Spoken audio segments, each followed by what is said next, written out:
নমস্কার শ্রোতা বন্ধুরা, রিসাইটেশন অ্যান্ড মোর চ্যানেল থেকে আমি সাথী। আজকে আপনাদের জন্য আবার একটি অলৌকিক গল্প নিয়ে এলাম। আজকের গল্প শরদিন্দু বন্দ্যোপাধ্যায়ের লেখা আকাশবাণী।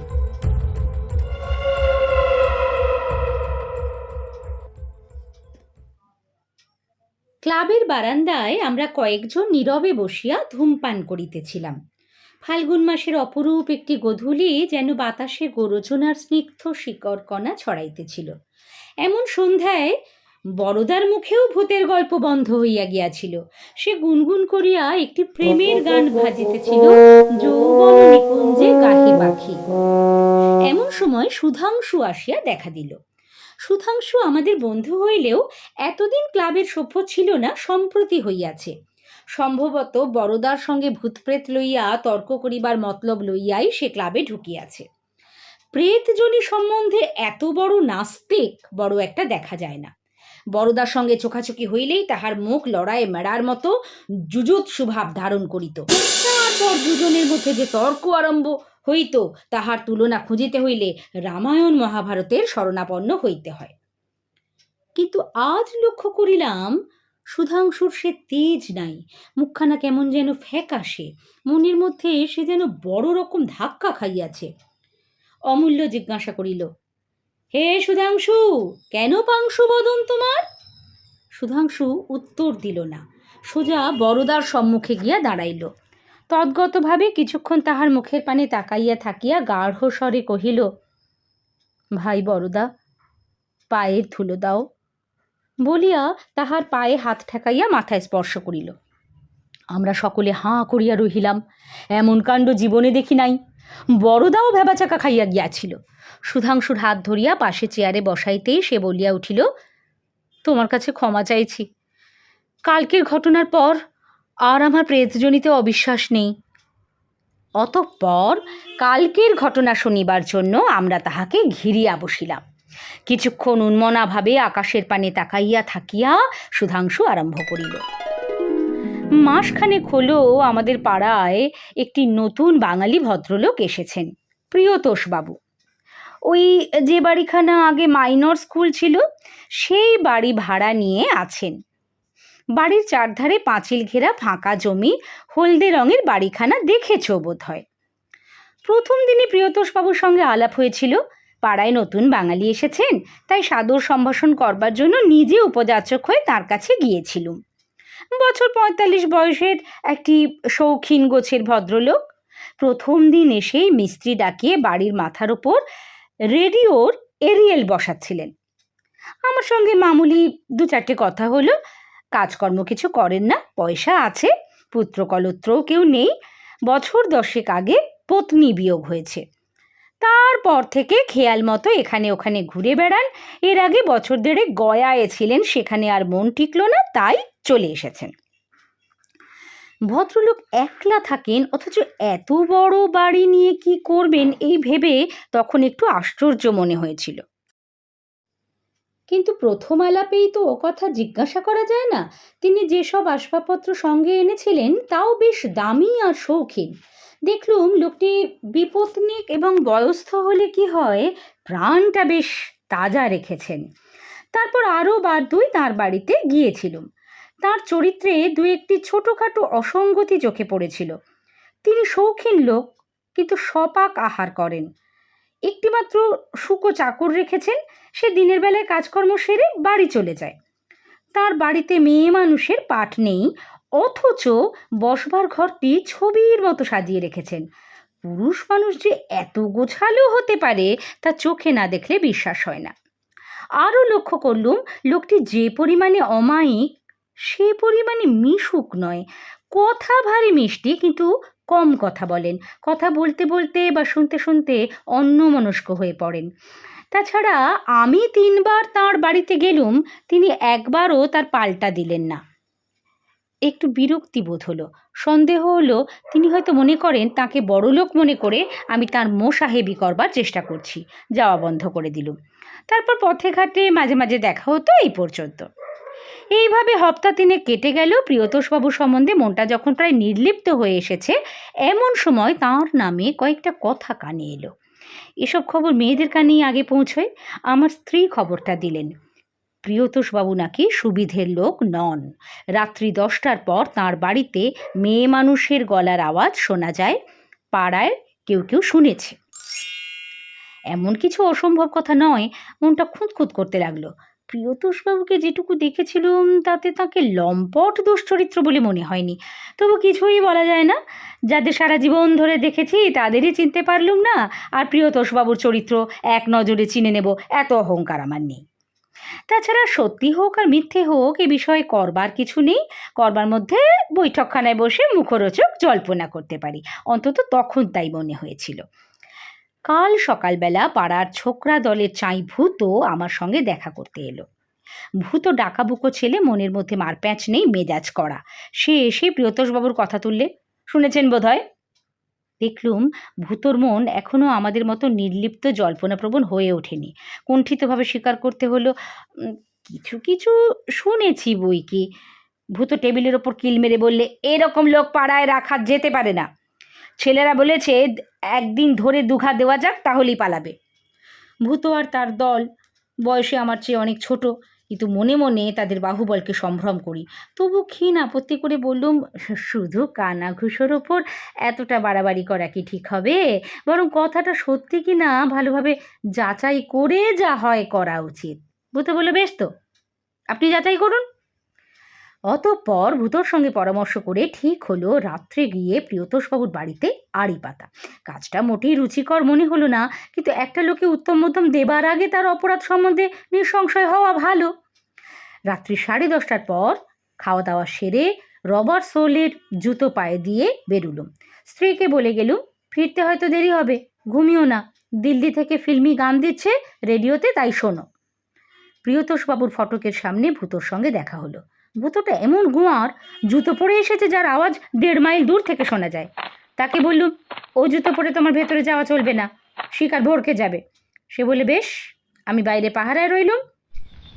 রাস্তা তখন নির্জন হয়ে গেছে। প্রিয়তোষবাবুর বাড়ি অন্ধকার। ফটক পার হয়ে পা টিপে টিপে চললুম। বাড়ির সামনাসামনি এসে সদর দরজার মাথার ওপর খিলেনের কাচের ভিতর দিয়ে একটু আলো চোখে পড়ল।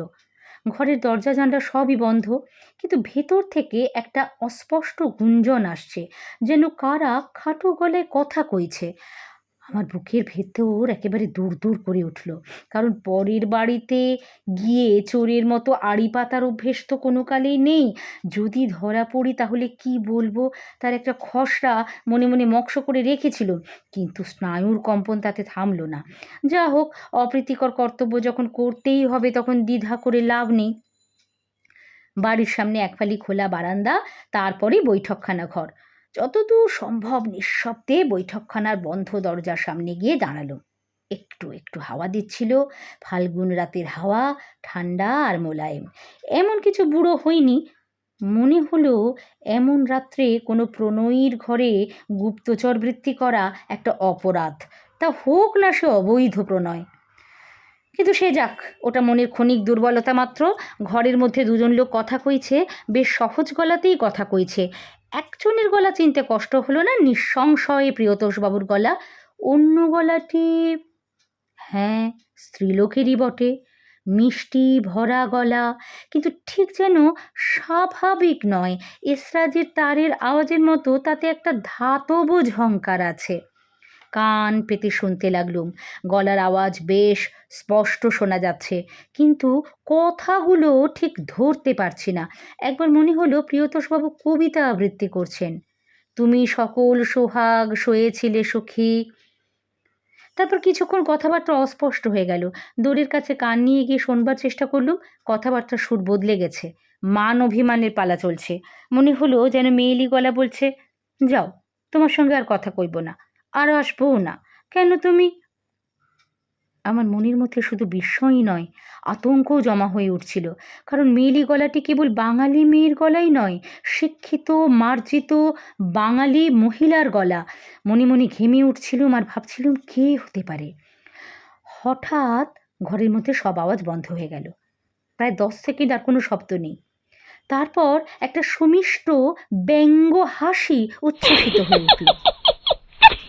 হাসি থামলে স্পষ্ট স্ত্রী কণ্ঠ শুনতে পেলুম। একটি ভদ্রলোক দোরের কাছে দাঁড়িয়ে আড়ি পাচ্ছেন। যাও, আদর করে ঘরে এনে বসাও। চমকে উঠলুম, পালাবো কিনা ভাবছি, এমন সময় প্রিয়তোষবাবু দরজা খুলে দাঁড়ালেন। ঘরের মধ্যে আলো ছিল, মৃদু শক্তির একটি নীল বাল্ব জ্বলছিল। দেখলুম প্রিয়তোষবাবুর মুখে বিরক্তি এবং ক্ষোভ মাখানো রয়েছে বটে, কিন্তু অবৈধ প্রণয়ে ধরা পড়ার লজ্জা সেখানে লেশমাত্র নেই। তিনি বললেন, আসুন। একরকম অসাড়ভাবেই ঘরে ঢুকলাম। ঘরের মধ্যে কিন্তু আর কেউ নেই। মেয়েলি গলার অধিকারিণী কোথায় অদৃশ্য হয়ে গেছে। কেবল ঘরের একপাশে রেডিও সেটের ভেতর থেকে আলো বেরুচ্ছে, যেন প্রিয়তোষবাবু এতক্ষণ বসে রেডিও শুনছিলেন, যন্ত্রটা বন্ধ না করেই দরজা খুলতে এসেছেন। প্রিয়তোষবাবু যদি আমার সঙ্গে রূঢ় আচরণ করতেন তাহলে আমিও একটু জোর পেতুম, কিন্তু এতই ভদ্রভাবে আমাকে রেডিওর কাছে নিয়ে গিয়ে বসালেন যে আমার মুখে আর কথা জোগালো না। তিনি নিজের মুখের উপর দিয়ে একবার হাত চালিয়ে ধীরভাবে প্রশ্ন করলেন, কিছু দরকার আছে কি? আমি উত্তর দেবার আগেই সেই ব্যঙ্গ হাসি আমার কানের কাছে আবার ঝংকার দিয়ে উঠল। আমি ধর্মর করে উঠে দাঁড়িয়ে দেখি আওয়াজটা আসছে রেডিওর ভেতর থেকে। তারপরেই কথা শুনতে পেলুম, বিদ্রুপ ভরা তীক্ষ্ণ কণ্ঠের কথা। দরকার আছে বই কি? তুমি কার সঙ্গে কথা কইছ তাই চুরি করে শুনতে এসেছেন। সভয়ে রেডিওর কাছ থেকে সরে এলুম। মাথার চুল বোধহয় খাড়া হয়ে গিয়েছিল, গায়েও কাঁটা দিয়েছিল। বিহ্বলভাবে জিজ্ঞাসা করলুম, হে কি, কে কে কথা কইছে প্রিয়তোষবাবু? প্রিয়তোষবাবু একবার চোখ তুলে আমার পানে চাইলেন, তারপর মাথা নিচু করে আস্তে আস্তে বললেন, আমার স্ত্রী। আপনার স্ত্রী? কিন্তু রেডিওর মধ্য থেকে গঞ্জনা ভরা কঠিন স্বর বেরিয়ে এলো, কিন্তু তিনি মারা গেছেন, এই না? তাতে আপনার কি? আপনি কেন আমার স্বামীকে বিরক্ত করতে এসেছেন? যান, বাড়ি যান। কীরকম ভদ্রলোক আপনি? আমার স্বামীর চরিত্র তদারক করার কি অধিকার আছে আপনার? উনি আপনাদের পাড়ায় এসেছেন, আপনাদের পাড়ায় এসে আছেন, আপনাদের পাড়া পবিত্র হয়ে গেছে, জানেন তো? তারপর হঠাৎই তপ্ত ঝাঁঝালো কণ্ঠস্বর উদ্বেগে যেন গলে গেল, ওগো যাও, এবার শুয়ে পড়ো গিয়ে, নইলে শরীর খারাপ হবে, অনেক রাত হয়েছে। প্রিয়তোষবাবু উঠে দাঁড়ালেন। আমার মাথার ভেতরটা তালগোল পাকিয়ে গিয়েছিল। নেহাত গ্রাম্য লোকের মতো বললুম, কিন্তু কিছু যে বুঝতে পারছি না। রেডিওর ভেতর থেকে ক্লান্ত স্বরে প্রিয়তোষবাবু বললেন, রেডিওতে আমার স্ত্রী রোজ এই সময় আমার সঙ্গে কথা কন। তার মৃত্যুর পর থেকেই এমনই হয়ে আসছে।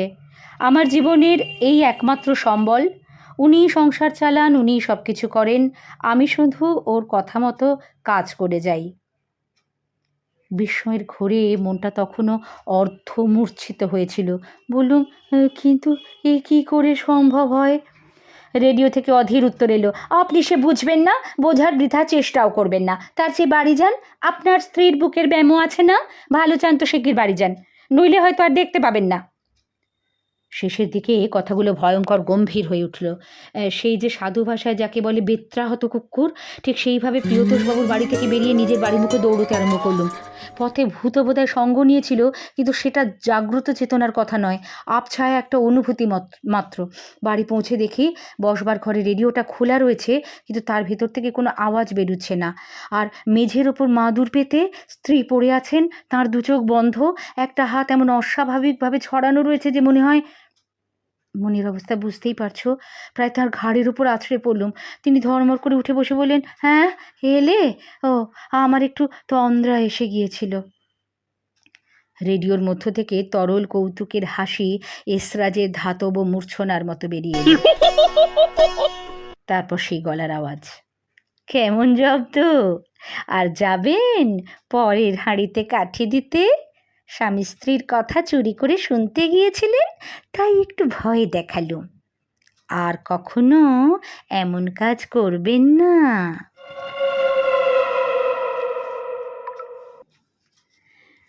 শুনছিলেন শরদিন্দু বন্দ্যোপাধ্যায়ের অলৌকিক গল্প আকাশবাণী। কেমন লাগলো অবশ্যই কমেন্ট করে জানাবেন।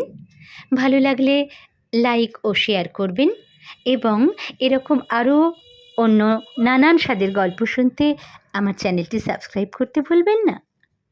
সবাই খুব ভালো থাকবেন। নমস্কার।